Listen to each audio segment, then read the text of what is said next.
This is happening for us for some reason. I don't know what we need to learn, but we're learning it hard right We're learning it. now. How are you? I am good. How are you? Pretty good.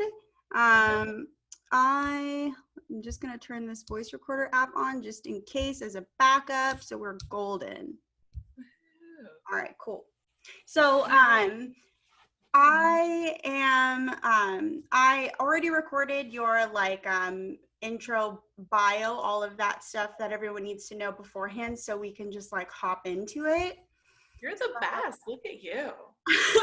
I'm trying.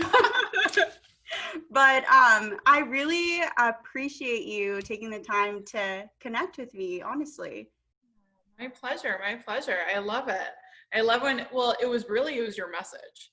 So I've had other people reach out to me, Loretta, and your message, you were like, you knew me, you knew my stuff, and you watched it and you appreciated it. And I was like, oh, it's a no-brainer. Like, it was just like, other people have contacted me, but it was like that generic message.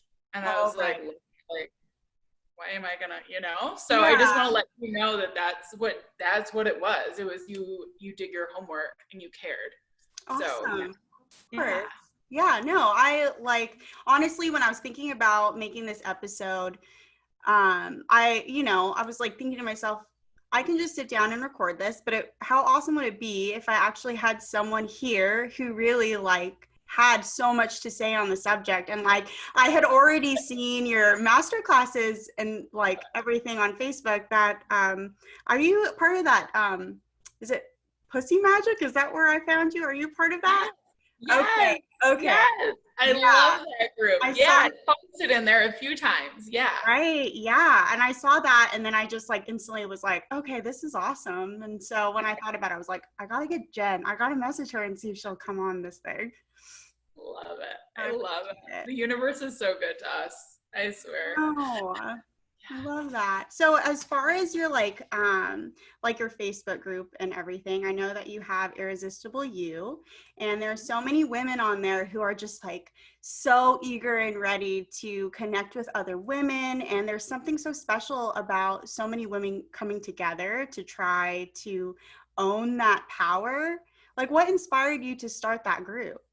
So oddly enough, this is the crazy thing. So my coach, I had a group that was about women empowerment. And I had started this group because I was like, well, that's what I'm supposed to do. That's what I'm supposed to do as a coach, blah, whatever. Mm-hmm. And then it was just feeling very blah. And my coach was like, well, if I were to give you $1 million, what would you teach on?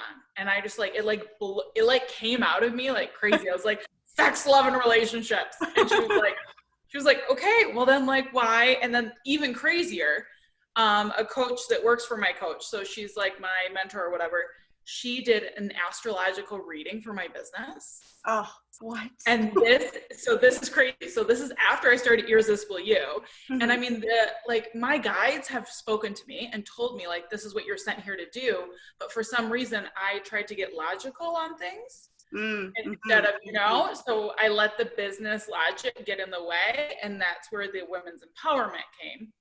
And I was like, God, I don't like this. So I started the Irresistible You, loved it. And then Nikki contacted me and she was like, she was crying. And she was like, I did your astrological reading for your business. And she goes, your wounds are in romance, and you were sent here to teach romance. Oh my gosh. And to teach on the taboo. And she was telling me in the different houses and astrology, and I was just sitting there what? And then she's like, you have a lot of Capricorn, so you're very business driven in your mind. And I was like, it gave me chills. Yeah. So it's just so I just, That's amazing. I didn't even know you could do that. Get astrological readings for your career. I mean, why not, right? But never occurred to me. I'll set you up with her. She's amazing. Oh, that would be so cool. Yeah, she's super great. Yeah, she's great. She's great. But so I started that because I was sent here to do this work, right? I mean, you look at all my wounding, and you look at being raped the first time I had sex, being raped again 2 years later, and having an ex-boyfriend cheat on me, and then, infidelity in the marriage. there's a lot of wounding there. Yeah. From healing that wounding, I can now have this amazing relationship that is just beautiful and messy at times, but just human and phenomenal and orgasmic and amazing, you know? And it's just like, I love it. I love it. And so I get to talk about, like, I used to sell sex toys for a living, you know? And then you look at like my past and like I worked in a strip club, you know, and it's just like all of these things coming together in such a beautiful way to tell women that you can be sexy and it's safe to be sexy. Because that's, you know, I love that you said that, to be safe, to be sexy, because I know that is one of the hardest things to do, is to own that unapologetically and really just like show yourself in that way. And even like, okay, you know, like going out braless, right? That's totally fine now. Like everyone does it. But all the time when I do it, and I have little boobs, okay? So it's like, it's not super like crazy. It's totally just like, you know, nothing I need to worry about or like be self-conscious about, even if you do have big boobs, right? But I always tell my fiance when it happens, I'm like, I don't want to offend anyone. And every time I say that, he always looks at me like, why would you ever say that? But it's ingrained in me, you know? So it's like, how do you even begin to accept that and get over that? So a lot of my practices is we do this in the Sexy Goddess Inner Circle, which I'm launching the program again in a few weeks here. And it's going to be even more amazing than it was last time, because I'm expanding it to 8 weeks instead of 4. Oh my God. And there's gonna be work on sex and orgasms in there. It's just gonna be, and forgiveness work. It's gonna be insane. But so dismantling it in the beginning is really looking at who taught you about sex. How did your parents teach you about sex? And journaling about what it was like in your home growing up to be looked at as a sexy woman, right? So like for me, growing up, I was 4 or 5 years old and threw a fit wanting to have a 2-piece. And I was told, like, I got in an argument about it. My grandpa brought it up like my entire life about, oh my God, Jenny needed to have her 2-piece.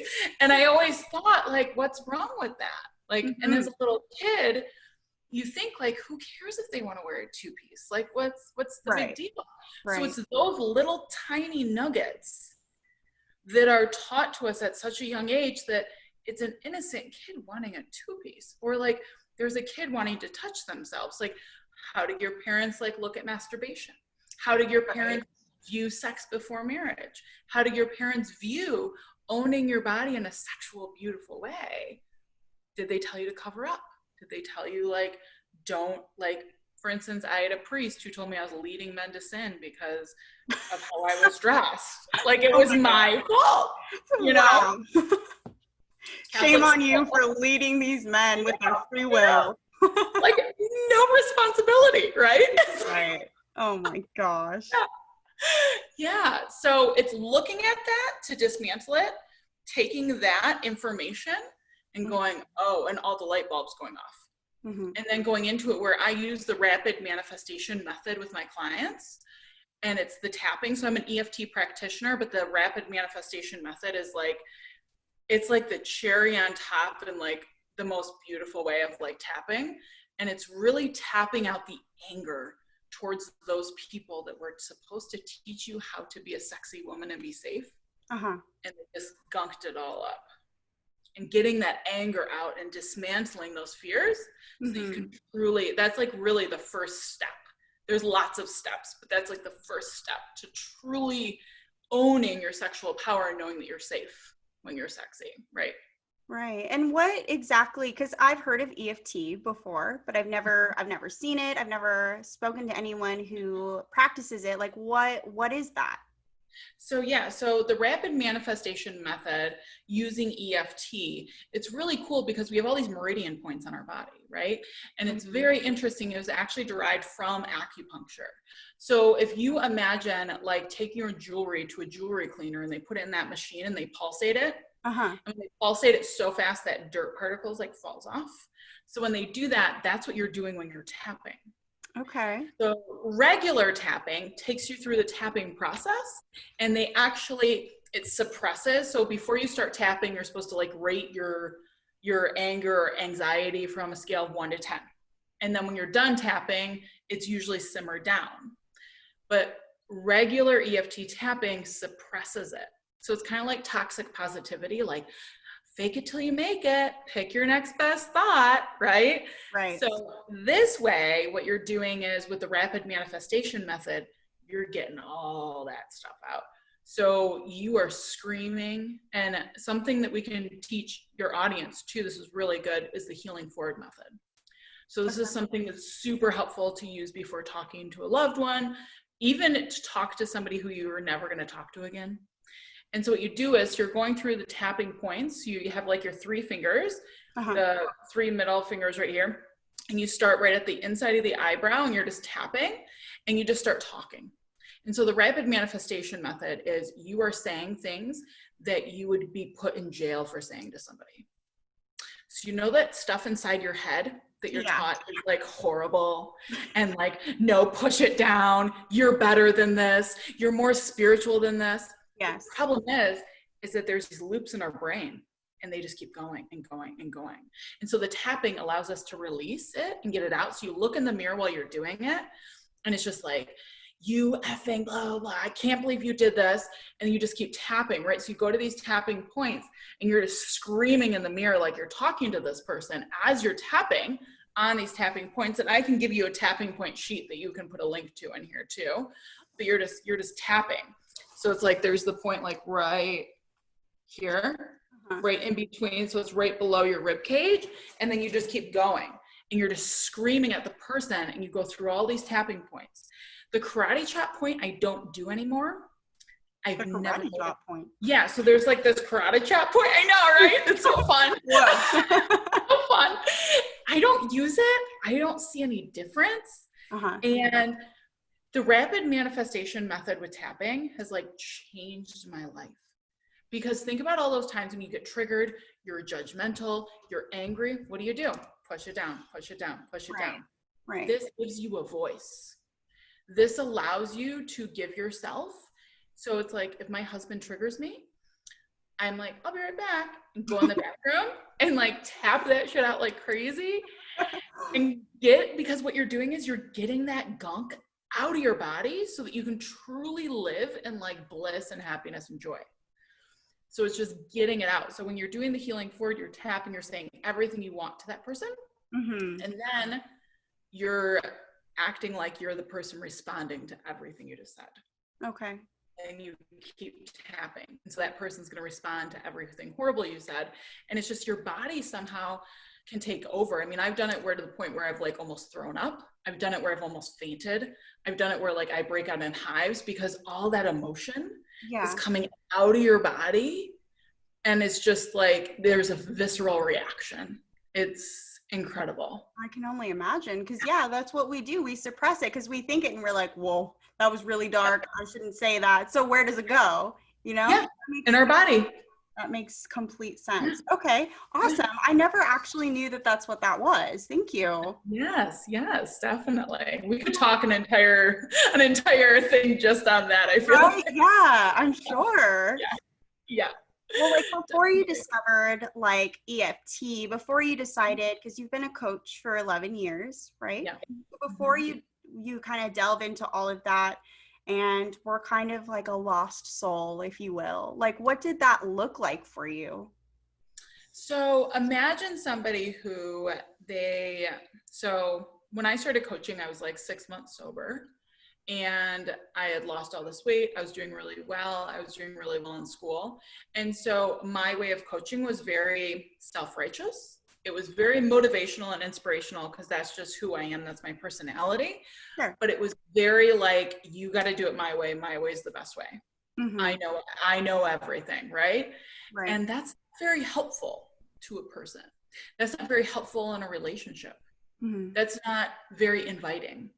And so I was very needy. I was very controlling. I was very codependent, with that dash of like hope and motivation and excitement and joy, right? So it was a very just like, a roller coaster ride of just like, oh my goodness. So it really led I didn't heal the romantic wounds. So you take away the alcohol, you still the alcoholic. And the true reasons of why I drank, and the true reasons of why I wanted to numb myself. And those were still there. So when you don't heal being raped twice, when you don't heal those wounds of being sexually assaulted countless times, right? When you don't heal that, those come out on other people in a very unhealthy way. Yeah. And that is truly what happened. And that was my part in the affair, where it was like, I had so many walls up, I wouldn't let him in. So what did he do? He went and found somebody who did need him and did want to let him in. Could he have chose a different way? Of course, but he's human. And he was sent to me as my greatest teacher. That cracked me open in a way that served my life in such a high purpose. So it was beautiful, and I'm super grateful that that happened. But that's what like really led me on that journey. So to preface that a little bit, right? The affair that you are, which I find so amazing and inspirational, is that you're so open about that part of your life. But your current husband, right, is the one that all of this happened with. And you're very, would thankful's not the right word, right? It is. Yeah. You're thankful for that experience, not necessarily, you're thankful for that experience, right? It served a purpose, and you guys are so much better for it today because why? Because you put in the work for it to be what it is now, right? Yeah, I mean, we never did marriage counseling. So I think what a lot of people need to know is that you can come through an affair and grow closer together, and your partner doesn't have to go to counseling with you. I feel like in this world, we think like you need therapy to heal from something like that. Mm-hmm. Well, I needed therapy. I like did intense coaching with high ticket coaches. I did tons of programs. I read a crazy amount of books, right? I did the work. That's what I needed to heal. But I was also healing tons of wounds from the past. My husband, he went on a different journey that didn't involve therapy or coaching, but he changed his soul in the most crazy ways possible. And then we came back together, two new people, to heal people. And that's what worked for us. Yeah. So, yeah. That's amazing. Like and I think the key to that is that you were two people who addressed the issues, wanted to work on yourselves through that for yourselves, and then within that, coming together and being better partners for each other. Exactly. And the really important thing here is that we hired divorce attorneys. We went to court. We went through the discovery process. We had been dividing assets, and we were 3 weeks away from finalizing the paperwork when we were reconciled. So it's just like when people say like, there's no way. Yeah. And I was celibate for a year, which anyone who knows me is just like, but I used men more than I used alcohol. So I knew if I was truly going to heal myself, I needed to like, that drug of choice needed to be like on the counter for like a year, right? Because I needed to create a new relationship with it, because if I didn't reconcile with my husband, I was going to marry another man out there who was like the man of my dreams I didn't even know. And I was going to be healed so that I could receive him in a beautiful way. And so I had such motivation because I was so done with being sick and tired. I was just like, this is just so exhausting. Yeah. Yeah. Exhausting is totally the word for that. Mm-hmm. Yes. Yeah. But, I don't know. I think there's something that really, first, before I move on, like, how are you with that? Because the person that he had an affair with, she was a friend or someone you considered to be a friend? Yeah. So I actually threw her a divorce party a few weeks prior to this affair happening. Oh my gosh. Yeah. So like I stood up in her wedding. Like this was like a go-to person that I called first when something big happened. Oh like this was, yeah. But you know, the thing is that she was wounded. She had things going on inside of her. And her solution was this situation. Mm-hmm. And she's human. And humans don't always make the greatest decisions. You know, I've caused pain before in people's lives, not intentionally, you know, and she knew what she was doing. I confronted her and she told me to like, that she was going to do what she wanted and she deserved to have him, you know, like, so the thing is that I went on a journey of forgiveness. And about a year after this happened, I turned on a podcast from Oprah, and in there was Naomi Warren, and she was the only one out of her family to recover from Auschwitz and come through the Nazi concentration camps to the US. And Oprah said, like, how do you ever forgive Hitler? And without even stopping a beat, she goes, how could I not? That man took 2.5 years of my life. I wasn't willing to give him a second longer. And I was just like, whoa. It like, so not only like, here it is, like I pray to be open to forgiving. And then I listened to this podcast within hours. And I was like, whoa, like this is so true, because this woman did take 1.5 years of my life away. I was obsessed with what was going on with her. I was stalking her. I was calling her work. Like I was not in a good place, because I was just like, what is wrong with me? Why doesn't my husband not want me? Why is he with her? And I wasn't telling anybody that this was going on either, because I was so ashamed. And it was eating me up inside to the point of having ulcers and puking blood up, right? So what did I do? I decided to forgive her so that I could be released from that energy and cut that cord. And so as soon as I did that, a new person with that same name came into my life. And this is the crazier part. When this woman, this is like wild, when this person called me, her, like the first 4 letters of her last name. So it came up, it was this woman's ex-husband's name and her name on my phone.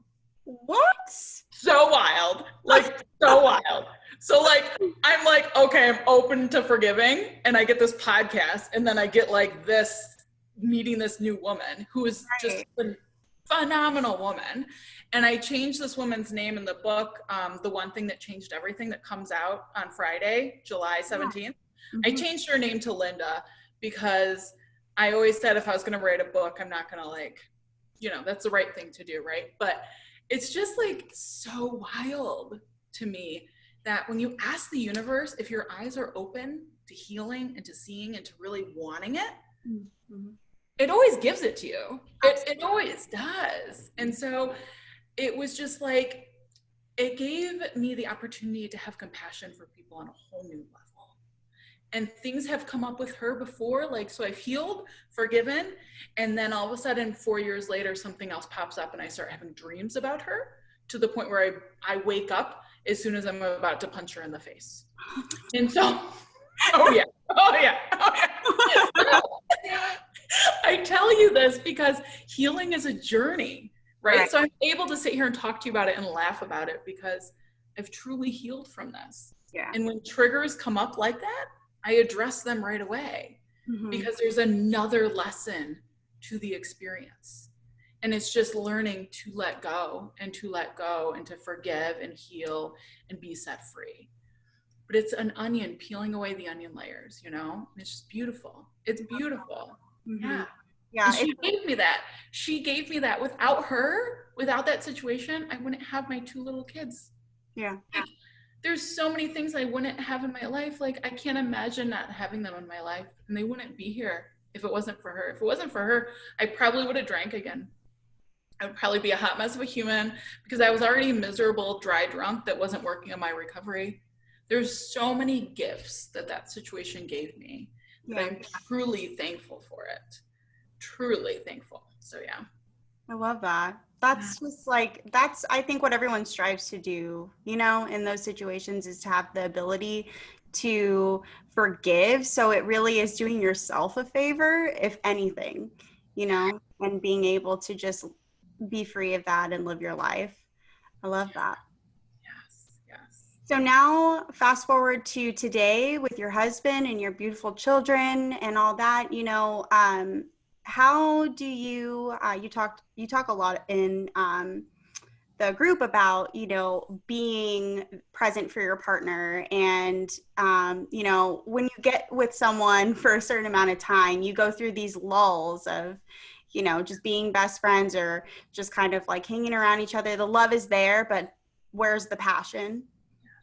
So how like now that we're recovered, now that we're free and we're thriving and we're enjoying life, how do we show up for our partners? We show up for them unapologetically ourselves. We do the work on the self-hatred work on ourselves, and we show up as ourselves, and we love ourselves. And when we love ourselves and our imperfections, they love us. They're a direct reflection of our relationship with ourselves. Mm-hmm. So when we're feeling off and triggered and we don't like ourselves, they're probably going to say something that's going to piss us off that will trigger that wound inside of us. And so we show up for our partners by looking at them as one of our greatest teachers and loving them unconditionally, because so there's feminine and masculine energy, right? And so feminine energy is truly unconditional love. It's just that softness. Yeah. Wounded feminine energy is controlling and needy.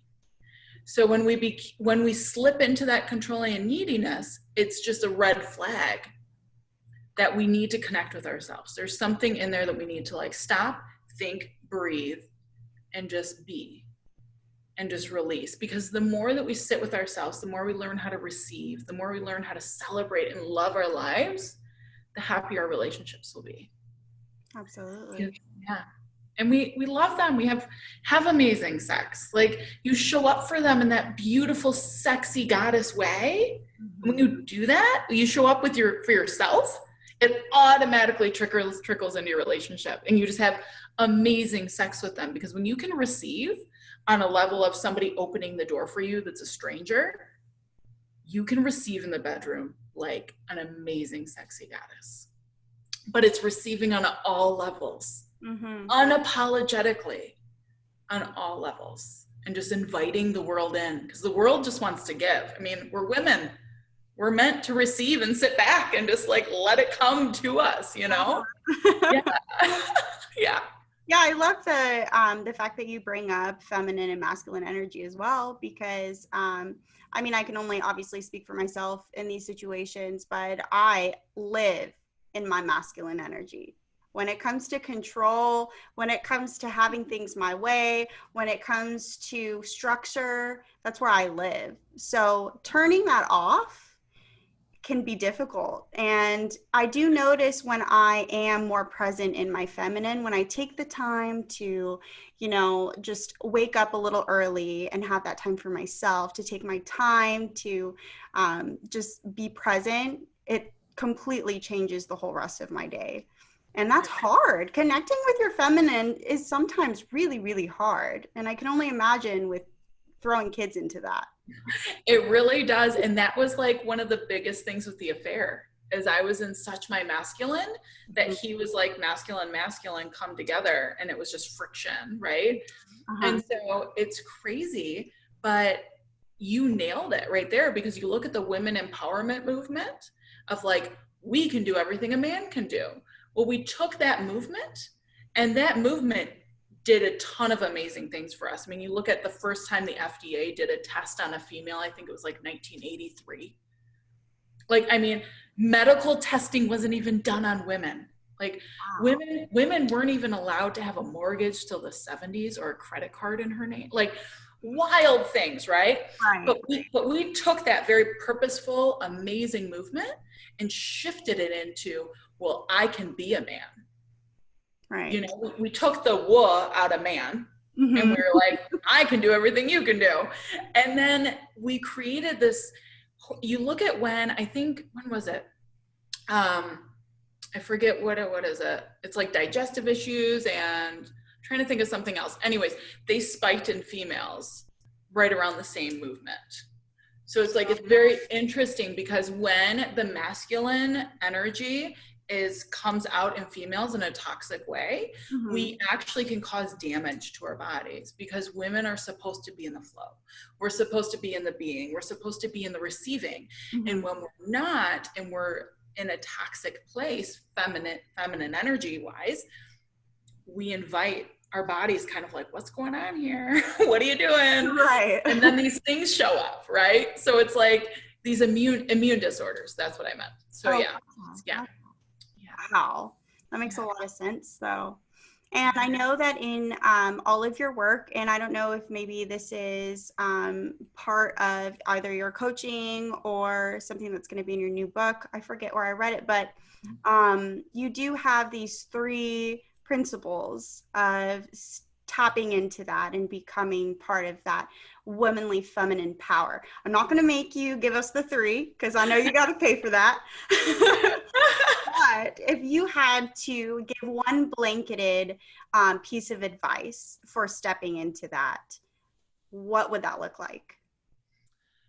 What I would say is truly tapping into the self-hate, and then stepping into the receiving mode as like that sexual power of igniting that passion and that love of receiving. And like you find a penny on the ground and you celebrate it and you're like, ooh, I'm receiving all the abundance, right? But then you can also, like, somebody wants to open the door, you let them and you celebrate it, and you celebrate people supporting you in every possible way. And it can get so uncomfortable.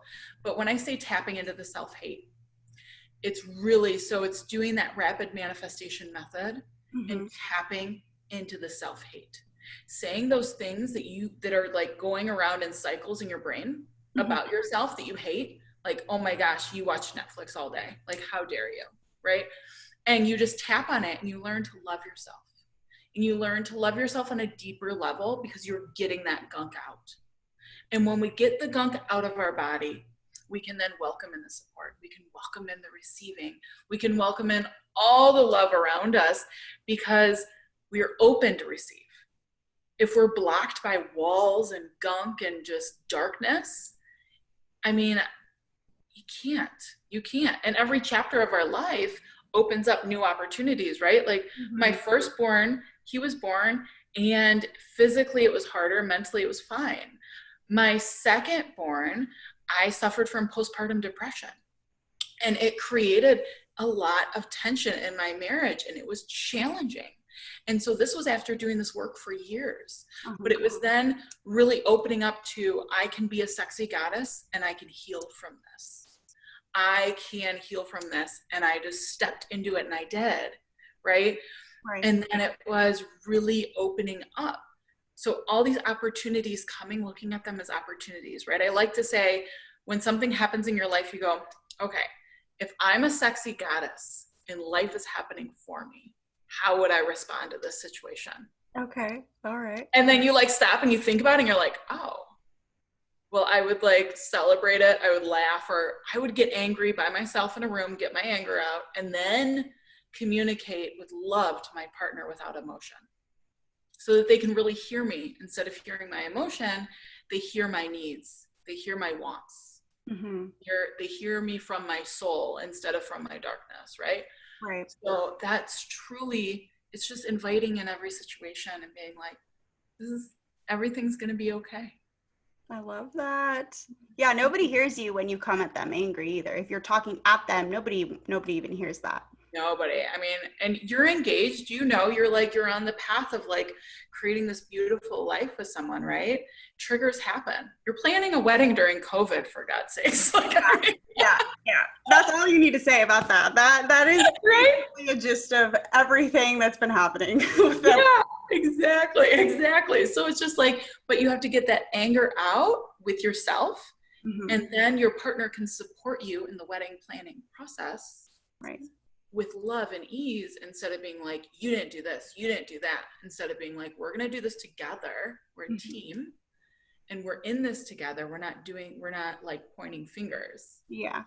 and then it's beautiful, right? But we're human. We make mistakes. We say the wrong things. Just before this, I like messed up and miscommunicated with my husband about something, and he laughed about it because he was like, you did that because you were just so excited. I was like, I was. And that's the thing, we can like, and he's like, but, and he's like, I know, you totally would have done it differently, but you were so excited you jumped the gun. And I was like, I really, but that's the thing, is when you love each other, you can laugh and expect the best and know that your partner didn't wake up in the morning to piss you off, right? Like, so Right. Oh yeah, my gosh. yeah, I love that. yeah, Thank you. That, I think the advice you gave, honestly, like, can go in so many different directions for so many people. Like, everyone is going to be able to connect with what you just said. And that's just like, that's all that anyone could ask for. When it comes to now your book, because I know that you're mentioning that what your book is dropping tomorrow. yeah. So Friday. So what is today's Wednesday? So yeah. So in 2 days. Yeah. Yeah. So can you tell us a little bit about it, or? It's a collaborative book. It's called The One Thing That Changed Everything. And it is with some insanely powerful houses of women. And it's these women that came together, that one thing that changed their life forever. And now they have it all. Wow. And so it's going to just be this mind-blowing book. And to even make it better, 100% of the proceeds for all Kindle versions of this book will be indefinitely going to a charity of Sarah Longoria will be choosing the charity. She's heading the whole book. And so it's going to be an amazing charity. We haven't decided it yet, but 100% for lifetime of the book will be going constantly. So it's like, whenever we make money on the Kindle version, it's going to this charity. So that's I'm super excited. Yeah. So my chapter is all about my journey in my life. And the one thing that changed everything is the affair. And so it really just dives deep into that, but it gives you the foreshadowing of who I was before going into the relationship. And you have to remember, my husband and I met 3 weeks before I got sober. So yeah. So, you know, I took away one drug and I replaced it with men. Right. So like, so it's just, it's a story to let you know that he's not the bad guy. We both showed up in this relationship and we both gave things to it. And a lot of people like to point the fingers at somebody who does has the infidelity. But at the end of the day, when you really look at it, if you're not in victim mode, you actually see that it's two imperfect humans that came together and they both made mistakes. And I was just as fault as he was. And that's truly the chapter is about, is the healing of those wounds and then us coming together as a beautiful couple. Absolutely. I'm so happy for you because, you did something that, I mean, people are able to do, but not very many. And it really speaks volumes to you two as individuals and who you are as a family. And I just have to say that to you, that like you're rocking it. Thank you so much. I so appreciate it. And I love that you had me on. This is just so fun, and your audience. I love your energy. And so it's just so beautiful. Yeah. I love yours. This has just been so amazing. It's so fun. It's so, it's just you have your story too. And it's like to let people know that we all wake up in our own way. And especially during right now of like everything going on, it's just like so many people are waking up. Absolutely. Right? Like look at the 4th of July. Like as much as like it's my son's birthday on the 4th of July. So it's like a little different where I don't so it was a little easier for me, I think, this year. But it's like you want to celebrate, but then I'm like also confused, and it's a beautiful thing though, because we're all in this together. And the more of us that rise up, especially as women, rising up together and lifting each other up, allows for more orgasms and more amazing relationships, right? So it's just like, yes. So as we heal and rise up together, we're allowing more space in our lives and more fun. Because when we allow more space, we can have more fun. And I think as women in the masculine energy, we forget to have fun. Oh yeah. We forget. We're just like, go, go, go, to-do list. I'm doing like, and it's just like, whoa, did you smell the flower that you just ran past 5 seconds ago? Nope. Nope. Right. Oh my You God. know? Uh-huh. Yeah. Yeah. So Well, thank you. I really do appreciate it. And I am so excited that I get to put this out because, like you said, in these weird times, I try to be very delicate with what I'm putting out there because, you know, sometimes it seems like my issues or anything I want to talk about isn't as big as what the real problems are. And I think it's important to say that, you know, women stepping into their power and being present and just being here for the world to make it better, that is absolutely important. So yes. I couldn't have thought of anyone better to share this episode with. And I'm so glad you're here. I did want to see if you were open to doing a quick little meditation for us before leaving. Yes, I would love to. I'd love to. And thanks again for having me. This is so fun. I love it. I love it. Even though we're across the country from each other, I I feel so know. connected with you. I love it. I love it too. Beautiful. So yeah, we can just all close our eyes and just take a deep breath. Unless you're driving, then don't do that. And so just take a deep breath in through your nose and out through your mouth. And just put both hands over your heart and just really feel your heart beat against your hands effortlessly. Breathe in and out. And feel your body sinking into your chair or the floor. Feel your heartbeat beaming. And as you breathe in, visualize light pink and green energy swirling through your heart and beaming from your hands out into the universe. In and out. And as you visualize that energy just going out and connecting with all your loved ones in the entire world, may you visualize this energy circling the globe and rising everyone up as we may all see each other through love and light and connect with our hearts. Breathe in and out.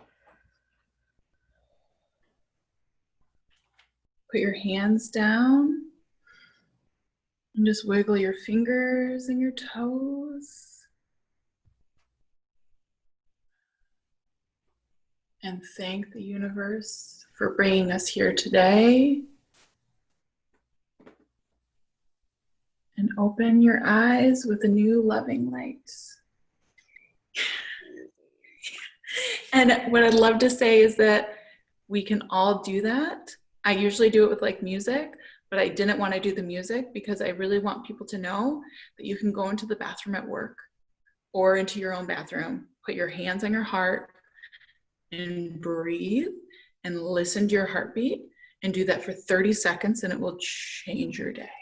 Meditation does not have to be done on a special pillow for 5 minutes, 10 minutes, 20. You can do 30 seconds. You can shift yourself. So.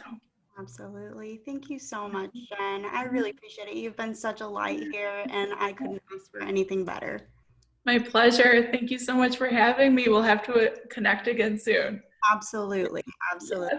Yes. Thank you so much. Yes. Thank you so much. All right. Bye-bye. Bye. Bye.